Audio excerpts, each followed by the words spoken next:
Ever feel like you're just stuck on a plateau with your goals? Like you're putting in the work, but not really seeing the growth you're aiming for? Yeah. Well, today's deep dive might just hold the key. Yeah. We're cracking open atomic habits Okay. to uncover how those tiny changes can lead to some pretty remarkable lasting results. It's not about some, like, magic overnight transformation. Right. This whole deep dive is about understanding the science behind those tiny changes and how they create, like, a ripple effect over time. That's super intriguing. I mean, who wouldn't want to know the secret to making those small changes really stick?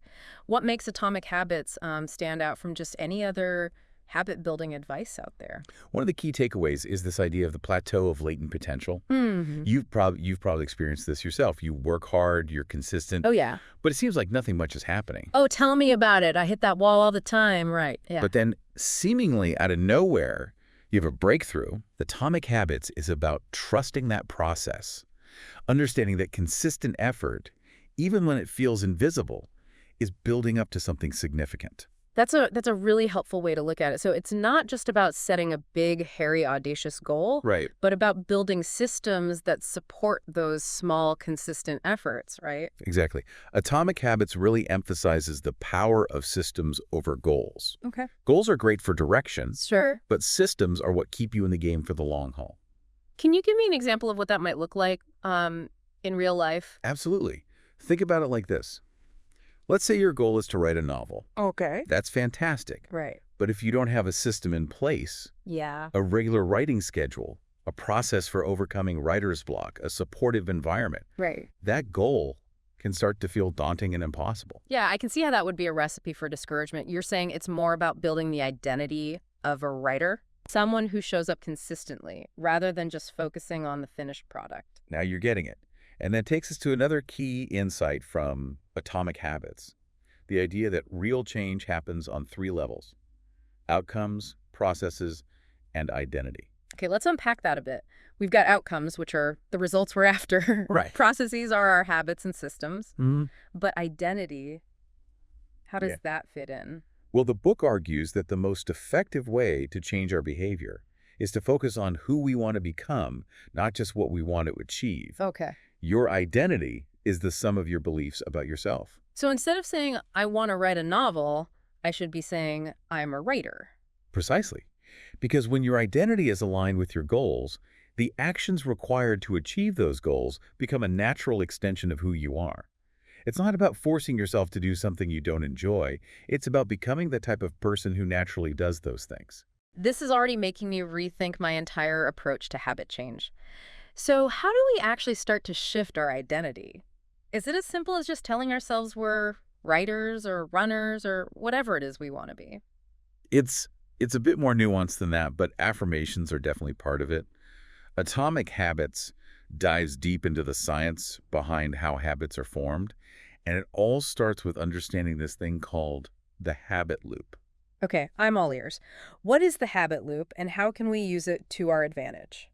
Think of the habit loop kind of like this Okay. cue, craving response, reward. Right. These 4 stages are the building blocks of every habit you have, whether it's a good one, a bad one, or somewhere in between. Okay, so it's like a habit recipe, but can you break down those ingredients a bit more for me? What does this loop actually look like in action? Absolutely. Let's take the example of like scrolling through social media on your phone. Right. The cue might be like a notification that pops up on your screen. Yeah. Or maybe you're just feeling a little bored or restless. Right. That cue then triggers a craving Which would be? to see what's new, Yeah. to connect with friends, Right. or maybe just to escape that feeling of boredom for a few minutes. Okay. The response, of course, is picking up your phone and scrolling through your feed. Right. And the reward, Yeah. well, that could be a hit of dopamine from seeing a funny meme or getting likes on a post. It could also be that feeling of relief from knowing you haven't missed out on anything. Okay, that makes a lot of sense. And I can see how that same loop plays out with so many other habits, both good and bad. But how do we actually use this loop to change our behavior? It seems like we're kind of at the mercy of these cues and cravings. That's where things get really interesting. Okay. Atomic Habits introduces what the author calls the 4 laws of behavior change. Okay. They're basically strategies you can use to hack each stage of the habit loop. This is what I'm talking about. Practical tips. So To build good habits, what do we need to do? It boils down to this. Okay. Make it obvious. Okay. Make it attractive. Uh-huh. Make it easy. And Uh-huh. make it satisfying. Okay. And on the flip side, if you're trying to break a bad habit, Right. you do the opposite. Right. Make it But- invisible, Right. unattractive, difficult, and unsatisfying. Okay, love a good set of rules to follow. But let's break those down a bit further, shall we? Sure. How do I actually make it obvious or Oh, make yeah. it attractive when it comes to building a new habit I want to stick with? Atomic Habits offers some really practical tactics for each law. Okay. For make it obvious, one effective strategy is habit tracking. Right. This could be as simple as using a calendar or a habit tracking app to mark off each day you successfully complete your desired habit. I've tried that before. Sometimes I find that the act of tracking actually helps me stay more accountable. Exactly. It brings awareness to your habits and helps you stay consistent. Another helpful tip from this law is habit stacking. Okay.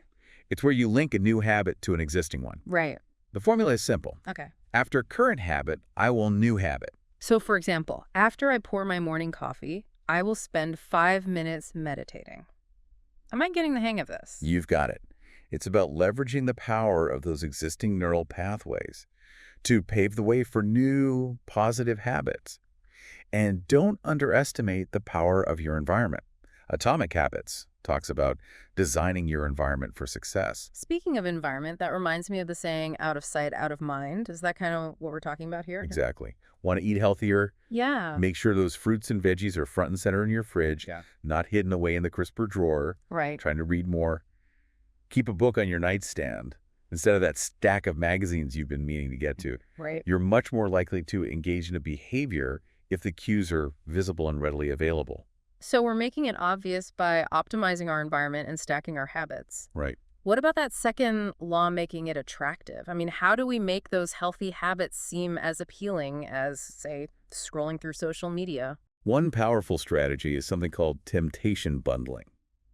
It's basically the idea of pairing something you want to do with something you need to do. So, like, only letting myself watch my favorite show while I'm on the treadmill. I can get behind that. Exactly. You're making that need-to-do activity much more appealing by linking it to something you genuinely enjoy.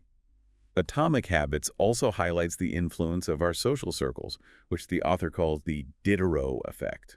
You've heard of that one? The Diderot effect. It sounds vaguely familiar, but refresh my memory. It's this fascinating idea that we tend to adopt habits that are praised and practiced by the people around us, Right. especially those we admire or aspire to be like. Yeah. We're social creatures by nature, Sure. so it makes sense that our social circles would have a big influence on our behavior. That's so true. I've definitely caught myself picking up habits, both good and bad, from my friends, family, even colleagues. It's a powerful reminder to be mindful of the company we keep and to surround ourselves with people who embody the qualities and habits we want to cultivate in ourselves. It can make a bigger difference than we realize. This is all such great stuff. Yeah. It makes those big, scary habit changes feel so much more manageable. Right. We're optimizing our environment. We're stacking our habits. Right. We're even using temptation as a tool. Yeah. What's next in our deep dive into atomic habits? Well, we've covered making those habits obvious, attractive, Right. and linked to our social circles, Yeah. but there's still the matter of making those new habits easy and satisfying, which is where those next two laws come in. Okay. Let's face it, even when we're super motivated, Right. sometimes just getting started is the hardest part. Oh, 100%. Sometimes I feel like I need to hack my own brain to choose a 20-minute workout over a 20-minute scroll through social media. Yeah. So how do we make it easy? This is where that 2-minute rule comes in handy. It's about breaking down any new habit into something so small, so ridiculously easy, that you can do it in 2 minutes or less. Okay. Like really small. So instead of trying to write a whole chapter of my novel, I could just focus on writing one paragraph. Exactly. Or Ah. even just opening up your document and staring at the blank page for 2 minutes. Yeah. The goal is to make it so easy that you actually do it. Right. Even when you're feeling zero motivation. Right. Because you're tricking your brain into thinking like, oh, this is easy, I can do this. I love that. Sometimes just starting is the biggest hurdle. But once you've started, even if it's just for 2 minutes, you're more likely to keep going, right? Exactly. Atomic Habits is all about building that sense of momentum. Right. It's not about perfection, it's about repetition. Okay. Once you've mastered showing up consistently, Right. you can gradually increase the intensity or duration of your habit. Start small, build momentum. I'm all about it. Now let's talk about the fun part. Make it satisfying.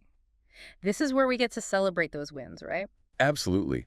Our brains are wired to seek pleasure and avoid pain. So rewarding yourself for sticking to your habits, especially in those early stages, is super important. Right. And not just any rewards. Okay. Atomic habits stresses choosing rewards that align with your desired identity. Okay. I'm intrigued. Can you give me an example of what that looks like in practice? Sure. Let's say you're trying to, kick your soda habit and drink more water, Okay. instead of rewarding yourself with a sugary treat, Right. which reinforces the old habit. Yeah. Maybe you buy yourself that fancy water bottle you've had your eye on. So it's about finding rewards that reinforce the identity of a healthy person, not the person who's hooked on sugary drinks. It's like you're giving your new identity a high five. You've got it. I like it. And those little celebrations make a big difference. Did you manage to resist that tempting sugary latte today? That's huge. Give yourself some credit. Yeah. Did you go for a walk even though you were tired? You're amazing. These small wins pave the way for big changes. It's like we're not just hacking the habit loop, we're actually rewiring our brains to crave those healthy habits. This is starting to feel less like self-improvement and more like self-compassion with a side of strategy.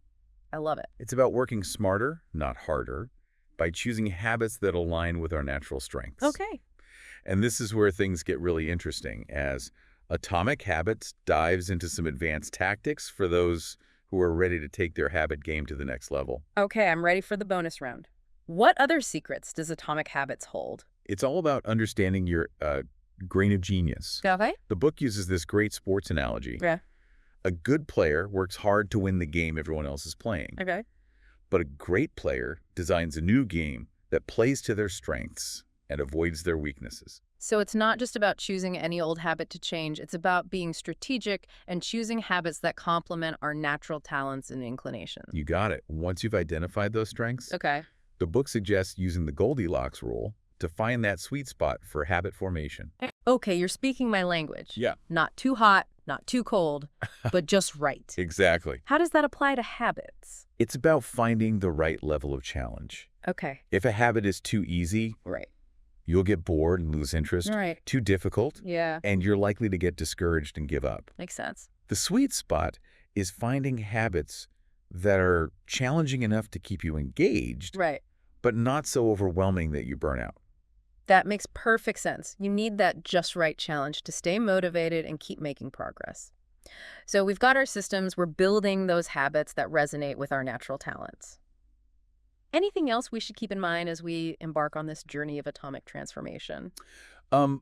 One of the most important things, even Yeah. once you have a solid routine going, Right. is to regularly reflect and review. Okay. Even the best, most well-designed systems Right. can benefit from a little tune-up every now and then. Sure. Life throws curveballs, priorities shift, Yeah. and our habits need to adapt. This has been such an incredible deep dive. I feel like I have a whole new understanding of how habits work, and more importantly, how I can actually make them work for me, not against me.